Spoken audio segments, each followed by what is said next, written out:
I just feel like I'm traveling in time. Good to put that money. If I wanted to choose a house to live in, out of any house I've seen traveling, it would be one of these houses. I'm about to show you the cheapest place I've ever stayed in all of Asia ever. This place is 80 cents to stay in for the room, and I'm going to show you. You won't be able to believe it. It comes with a hot shower. Well, let me show you it. It's a beautiful pine wooden building amongst the mountains, and I'm about to show you the most awesome village I've ever seen in my life as well. This same village. We're gonna have a walk around, so keep watching for that. But first I thought I'd show you this. So I'll show you the dining area, the eating area and everything like this. And this place really is 100 rupees to stay, and that's about 80 cents. So this is the dining area. Now it's the hot season, so they haven't got the fire on, but when it's cold it gets really, really cold. It's about 9 degrees right now, but it gets really cold in the cold season. Now typically you'd have a bunch of trekkers here, but we're in the off season, no one's here. They've got a bar and everything. They do food, they have an extensive menu. We get dal bhat because it's basically all you can eat. They give you as much food as possible, and if you finish your plate, they put it there again, finish it, put it there again. I never do it more than, I only get two meals in. I can never fill up 3 times, but this is the room. It's a little bit messy because we're organising ourselves for the trek. It's got 3 beds. So you can imagine, there's 2 of us here. So this is 40 cents each. How crazy is that, babe? Madness, isn't it? It's 40 cents. So if there were 3 of you, what's 80 divided by 3? Oh, that's an awkward one. That's an awkward one. Let's just call it 25. Let's just call it 27 cents. So probably about 20 pence to stay in this room if you have 3 people. It's a lovely room.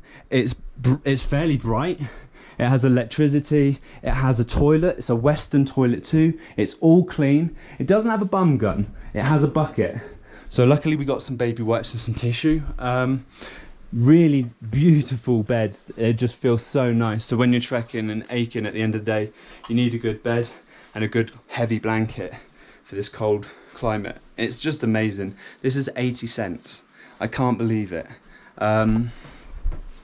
Yeah, this is basically all of it. There's a little bit of a sort of veranda, balcony up here. You can see that this is the village we're going to go through, and it is very authentic. It's beautiful. You got to keep watching. In fact, let's go do that now. 80 cents, can you believe it? We don't haggle for accommodation. All we do is we go up to guest houses, homestays, hotels, wherever we are traveling. We ask them how much their cheapest room is, and if it's in our budget, we're like, cool, we'll take it. If it's not, then we'll be like, oh, thank you, maybe we'll come back. We're gonna go check for some other places. So I was like, how much for here? She just said 100 rupees. I didn't haggle at all. It was just like that. Yeah, we're 3,200 meters above sea level. In fact, let me just show you the view. Got the lower part of the valley down there. Got the sun peeking through the very cloudy climate right now, and that's because it's cloudy season right now. It's the rainy season. So we're just going to randomly walk around the village. Hopefully we don't disturb anyone. I just want to show you the architecture. It's really, really cool. So as you can see, they use a lot of stone in their architecture, and a lot of it, they don't even have cement. You've got to think that, you know, this thing here, this wall right here is not cemented. There's little bits of cement here and there. Oh, that's come off of the roof. That's not even, look, it's completely bare. It's hollow on the inside. You can even see through it. And you think, why have they done that? And the only thing I can think is that because of the earthquakes, maybe this provides more movement. So when there's an earthquake, it doesn't break and tumble so much. I don't know. Maybe it's not because of that. Maybe it's just, maybe you can answer it. If there's a Nepali person watching this, why did they do it? I really love it. It shows great skill because you've actually got to think really hard about each and every stone that you use. Because you're not just using uniform bricks. And so this is being held together by the weight of the stone, and that's all. And that's cool. Anyway, this one has cement in it. It's a much larger building, so I suppose that's why. and you can see that it has big bits of timber. I believe it's probably pine. There's a lot of pine trees around here. But just look at this. This is how houses looked in some places in England, like 1,000 years ago, 500 years ago. Like, this looks medieval. The doors, everything is made by hand. Most of it's made by hand. I can hear an electric disc saw drill. Oh yeah, it's got an angle grinder. So maybe some of it's not by hand. But look at this building, it's so beautiful. Can you just imagine living here in the mountains, amongst these beautiful green mountains? Absolutely wicked. And all the houses look a little bit different as well. Like, this house looks amazing. This must be like a woodworking dude. But look at the view. That's down the valley. And that's with the clouds. Imagine with no clouds, you can see just at the top there's a mountain up there. The villages up here seem to always have like a village entrance. This one's made of stone. It's a really cool one. You've got some maybe ox or buffalo horns up there, and you have these little prayer wheels. Now, in a lot of Southeast Asia, this would be in Sanskrit, but I believe that this is probably a more local language. I'm not sure. And what you do is you spin it, and I don't know why actually. Maybe you guys can tell me why. It's I just know that they're called prayer wheel. Someone called it a prayer wheel. I arrived at this village last night, and there was like a, I don't know, like a 50, 60-year-old foreign dude, maybe Swiss, something like this, and he was like, why are you wearing that? I was like, what do you mean? He was like, well, he was talking about this. He was like, that's so impractical. And I was like, huh? And he seemed really angry at me. He came up to me. He seemed really triggered by this. Couldn't believe it. Like, I'd never spoken to this dude before, ever in my life.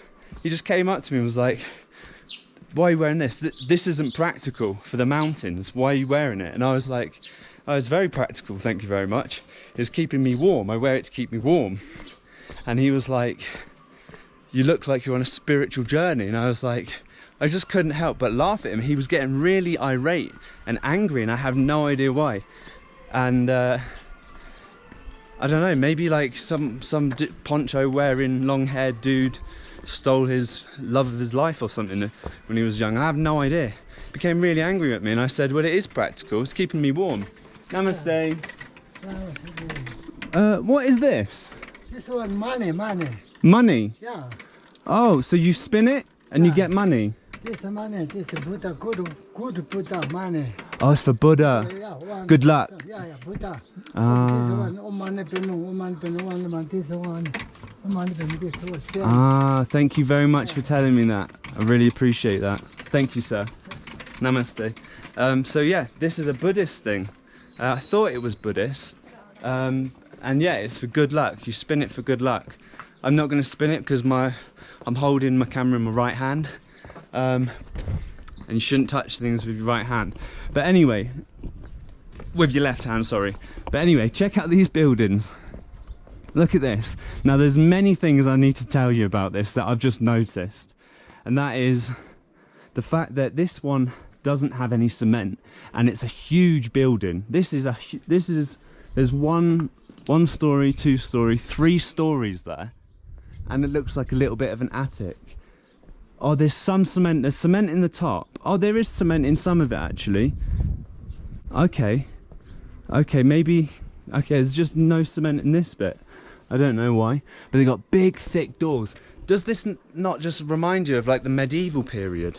Like, I just feel like I'm traveling in time. Not only have I traveled to another country and experienced this beautiful landscape and new cultures and being taught about religion and culture, but I'm also feeling like I'm being transported into another era. Like, I feel like I'm in like the 13th century to the 12th, 13th century in England maybe, because this is quite similar to what we would have. Like, look at this thing, look at the stairs. Just notice that there's one big log from a tree and they've carved out the steps. How mad is that? Can you imagine like a 90-year-old grandma getting up them steps? And they have them up there as well. That seems to be their stairs. But Absolutely beautiful house. I wonder how long it took to build this house, but it really reminds me of the medieval period. Obviously I've never been in the medieval period. Well, I don't think so anyway, maybe in another life, but yeah, it's so similar to what some buildings look like in some areas of England in the medieval period. And that's because these people are up far away from civilization. They're living a much harder life up here. They're up in the mountains. It's hard just to walk to school, you know.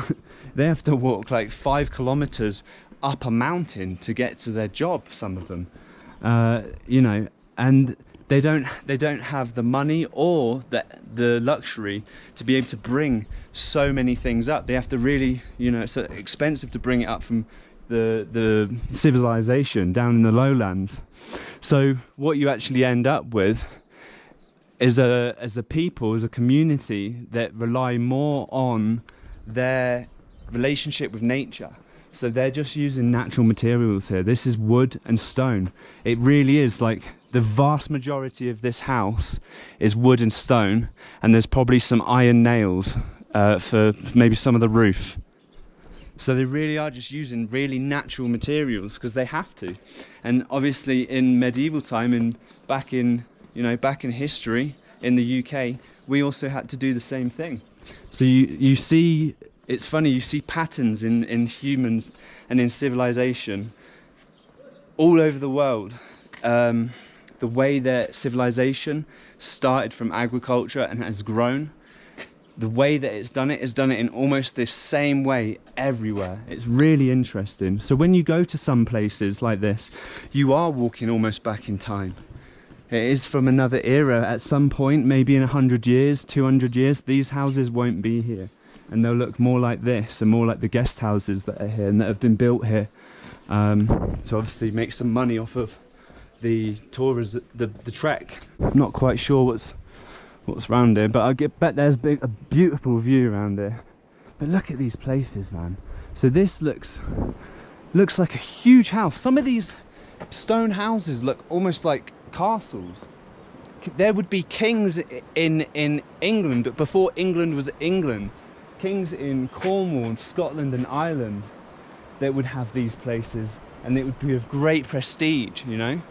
It's amazing because in the modern era we live better than so many kings and queens of the past, you know, just having modern medicine, you know. This is so cool. So this is a toilet, maybe because that's in English, maybe this was a guest house or a homestay or something. And they've got a garden here. This is all walled off.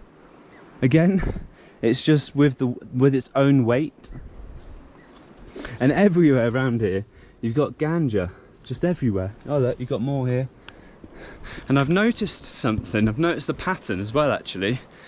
I thought it was really like indigenous to this area of the world, and I think it is really, but I don't see any ganja between, like if we're going 10 kilometers between a settlement, in the middle of those 10 kilometers where there's no settlement, there ain't any ganja.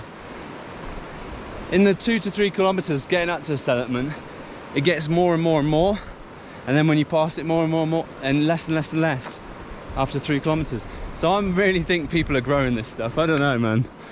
It seems a bit fishy that I only ever see it near settlements. Just have a little look up here.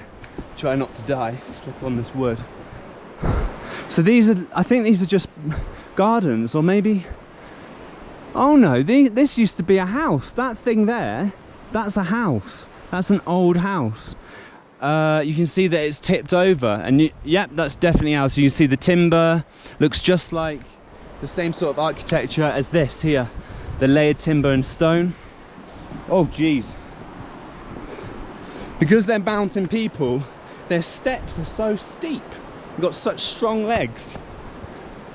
My thin gangly legs aren't great on these things. But look at this, you've got some timber it's already been partially processed. It's been cut and stripped. And this is another glorious little thing. We're gonna have to have a walk around here, but I've just spotted this. Now I'm guessing because they had the Buddhist prayer wheels and they've got these prayer wheels here, which I'm now assuming all of them are Buddhist. I'm guessing this is a Buddhist temple, which we will go into in a moment. But I want to have a look at this. This, honestly, I really feel like I'm in the medieval period. This feels like a castle, a stone castle. At some points in British history, this would have even been called a palace, you know, because most people were in like mud huts, mud and straw huts. How cool is this? I wonder how old these buildings are. I mean, this wood doesn't look so aged. Oh, that's a lot of mold. That's very sticky. Maybe it's not mold, maybe it's a treatment. I was about to say it doesn't look treated, so I don't know how it stays good, but I think they've put like a gluey thing on there. That's a bit odd. And this definitely has been treated here. I think so anyway. Maybe it is a dark wood, I don't know. I said definitely, I think it is. Oh, look at this. So we'll look up here, we'll go up to these bits, we'll look at the farm, and we'll look at the temple. But first, I just want to look through here, because this is pretty cool. I think this has been put here almost like a shelter for an animal. Oh.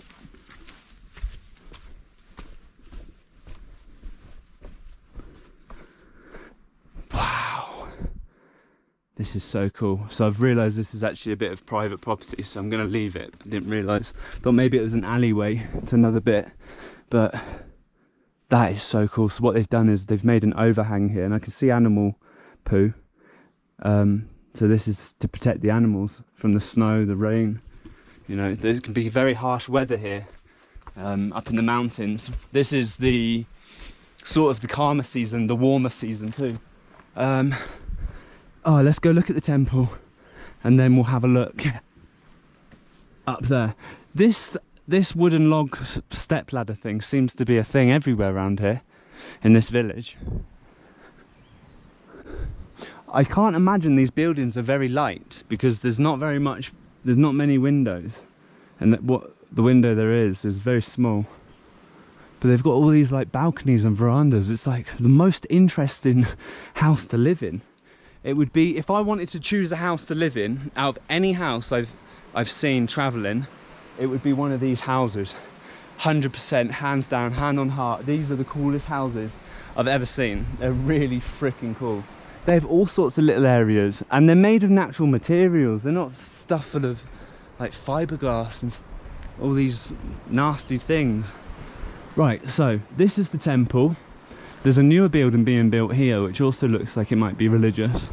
So we'll have a look in here. I'm just going to take my shoes off because it's a temple, or it might not be a temple. I might not be saying that right. It might be a shrine. I'm not. Oh, okay. It's a big bell. Wow, these doors are so heavy and thick. It's like 2.5 inches thick. Now the lighting's not great in here, but look how beautiful this is. I'm assuming this is one of these big bells, like the prayer bell that we've seen, the little ones, because it has all these inscriptions on them. And I'm sorry for the lighting, I know it's very bad. My camera's not great in low light. And there's a shrine here. There's some important pictures of some monks. Maybe these are they must be very special, maybe to specifically this community, I'm not sure. I can tell, yeah, they got famous monks here. Oh, okay, maybe that's a famous monk too. Okay. Oh, wow. Wow, okay, so they got loads of Buddhists, I think those are they Buddhas? I'm not sure. Oh look, they're not covered in plastic up there. I'm not sure what that is, but they all look the same. They all look very similar, or exactly the same. I can't show you very well because they're covered in plastic. But they look like that. I don't know what they are. Someone can help me out and comment what that is maybe. I'm not sure. We've got beautiful paintings here as well. Look at this. think maybe this one's a print. How cool is that? It's an odd position. What position is this? In the UK, you can't do that on a train because it's called manspreading, and it's apparently a big faux pas now. We've got, what's this? It's a green person, or maybe it's a god. I'm not sure. I have no idea what these are. The thing is, there's so much symbolism in Buddhism that you could spend a lifetime researching it and all the imagery and everything, and you'd still not really skim the surface of it. It is so deep. Whenever I try and learn about it, so I'm just trying to put my shoes on, but whenever I try and learn about it, I get lost. It's very interesting, but there's so much about it. Oh yeah, I forgot to tell you how there's the angry man, the angry poncho man, the anti-poncho man, how we finished that. So he said, oh, this isn't very practical. And he said it in a really angry way. We'll go up here. And then he also said, I said, oh, it's practical. It's keeping me warm. He said, you look like you're trying to show people that you're on a religious journey. And I said, I didn't say it's a poncho. I literally just said, I have it because it's keeping me warm. It's keeping me warm. And I just laughed at him. I found it very funny. And he got really annoyed at that because I couldn't understand why this random stranger just had approached me to confront me on what I was wearing. It wasn't like I had my bollocks out, you know, it's just a freaking poncho. And there's many reasons why I bought this poncho. The altitude really affects you when you're going up steep bits, but this is what Lower Pisang looks like, and then there's Upper Pisang up there. And so he said, you look like you're on a religious journey, and I said, no, it's warm. Wait, because it's warm. And then I was like, why are you wearing what you're wearing? As if to say, like, to insinuate the point of, why should I care about what you're wearing? Why should you care about what I'm wearing? Why are we having this conversation, sort of thing? And he just sort of went, oh, and sort of stormed off. And I was like, stood there like, what the hell just happened? He literally just came up to me, had a go at me for having a poncho because it's not practical, and I'll explain why it is if you want to know. And then as he went to leave, I was just like so gobsmacked. I was like, what I said, what a weird thing to say to a stranger. And he looked at me like embarrassed and just like walked off. And then like I looked around a bit for 10 seconds, looked back where he was, he completely gone, like as if he'd vanished, as if he was embarrassed. But I was just like, I just can't believe it. Why would you go up to someone and be like attacking them on their, you know, having a go at them for what they're wearing? Anyway, this is a towel, it's a blanket, it's something I can wear in the mountains that I don't sweat my armpits on. There's a lot of nice ventilation there. I can also use it as a bag to carry things. And when you're a traveller, you need to buy items of clothing that you can wear or use in multiple instances. So I got a poncho. It's one of the most practical multi-purpose items of clothing that you can own. And I can use it as a pillow. It's a perfect pillow as well. There's so many things that you can use it for. I don't understand. Anyway, I'm griping a bit there. Maybe I had to let that off my chest, I don't know. What are these prayer flags? I'm assuming they're Buddhist. They have prayers written on them. Is it like, do they give you good luck? What is it? Why do people put them up? I think it's because of that, but that's just my guess, and I'm not sure. And sometimes when I guess I'm wrong and people really have a go at me. And this channel really is not an education channel. I have to really tell you this. This is just a random guy with no degree, no career aspirations, and just wants to travel and see the world, and just has a camera and is sharing his experience of the universe as he goes. I'm not an expert in anything. Don't watch this to learn anything. So when people are like, oh, you're teaching people this, teaching people that, wrong things, well, I have no idea what I'm saying. I'm just experiencing the world. But check out this. think it's an abandoned house. Really cool though. The birds seem to have been inhabiting it. I got some Nepali shoes for this trek. I wanted to, oh hello boy. I wanted to come up and be the first white dude to do it in socks and sliders. But I realised that was probably a really stupid thing to do. So I bought some Nepali shoes and they turned out very great, to be honest with you. So Gold Star, the Nepali shoe, if you want to sponsor me, hey, I'm willing to work with you. I like your shoe. It's cool how they leave these bits out. I don't know why they do. Maybe it just keeps extra strength. Because maybe if it... Yeah, probably because if it rots, they usually rot from the end inwards because of the grain of the wood is formed in a way that it sucks water up. It draws water up. That's just what it does. That's why trees can live with water. So maybe they've left it out long because it just, for longevity, it just lasts longer. Maybe it just takes longer for it to rot away. I don't know.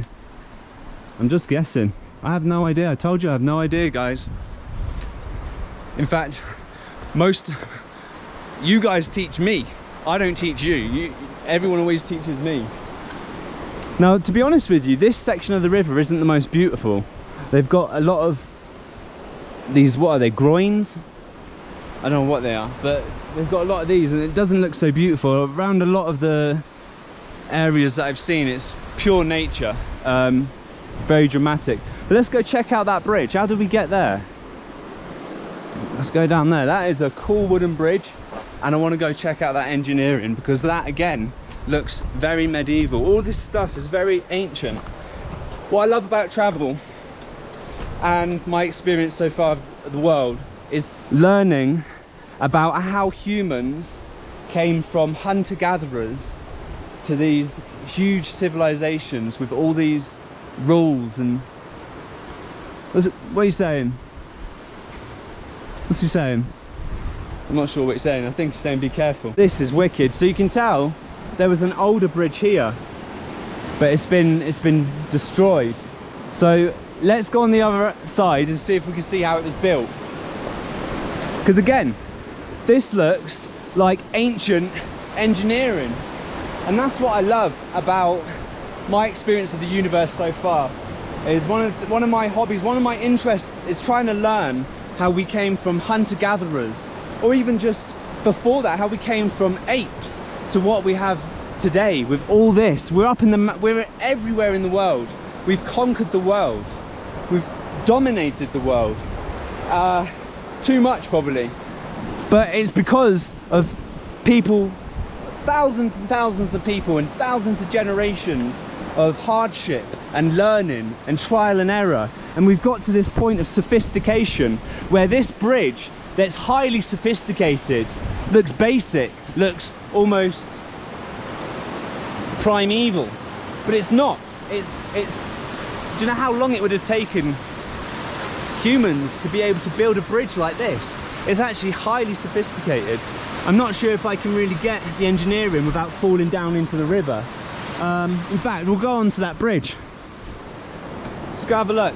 And you can see here that they've made a retaining wall out of wood and stone. That's the more ancient way of doing it. Again, you can see the modern way over there with all them stones, these things here. And that's the ancient way. It's so interesting. All of it, I just can't put it into words. I find it really interesting. I don't know. I find it hard to believe that we've come so far. But then when you see things like this bridge and these houses and the way they've been built, then you realize it's due to the intelligence, the trial and error, the hardship of our ancestors. We owe so much to our ancestors, all of our comforts. Look at this. So what it looks like they've done is they've got huge poles and they've buried them halfway or maybe even further with tons and tons of rubble and stone, and they jut out, and then that provides the main structure for what the bridge is actually built on. And it's a very light bridge. In the middle, oh, this is very wobbly when you're on it. In the middle, it's just 2 or 3 long pine logs. And so they've used very little wood, really, to what they could have used a more basic way. It's very skilled. There's a lot of engineering. And what's really interesting is if you look at that, it's all made of wood. They've got it's pegged. I don't know what the right terminology is, but they've got no nails there. There's no concrete, there's no steel. The only steel or iron I can see is putting the planks down. And you know, that could just be like iron nails. Well, it's reinforced steel, but in medieval time it would be iron nails. Now, how cool is that? And then you got the modern version here. A suspension bridge. Sorry if I'm boring you, I just find it interesting, you know? This whole thing is super interesting. So now, I'm going on a trek, or I'm going on a 5-hour trek to Manang. If you want to watch that kind of content of us actually trekking, then watch the trekking vlogs, I suppose. If you enjoyed this video, then please like, subscribe, share. If you have any comments, you want to teach me anything about anything you've seen in the video, please do. I really appreciate it. Oh, I'm out of breath. Oh. Okay. See you in the next video, I suppose. The dogs up here are really big. It's kind of scary because if you never know if they're like happy like this, because he looked quite grumpy. And their heads are so big, like the size of my hand. Their heads are huge. Look at him, he's a happy boy. He's got the face of a wolf. Body, big thick body, big thick coat. Very muscly. Huge legs. This is a mountain dog. I want a mountain dog from somewhere around this area of the world. These are like the best dogs. Strongest, most powerful dogs. I can feel his jaw muscle there. It's intense. But anyway, we spent 650 rupees on food each here. So yeah, that's how they make the money. Technically, actually, I think they knocked the 100 rupees off the bill. So I think we got the room for free. But we didn't get it for free because we paid for the food. But technically we did get it for free, I think. But let's just say it was 80 cents because when we asked, they said 100 rupees. Hotel Mountain View in Lower Pisang. Is it Pisang? Yeah. Okay. Thank you, sir. I can highly recommend that place. Great food, unlimited food for cheap money. Good rooms, clean rooms, hot shower, really nice hot shower. Anyway, blah blah blah blah.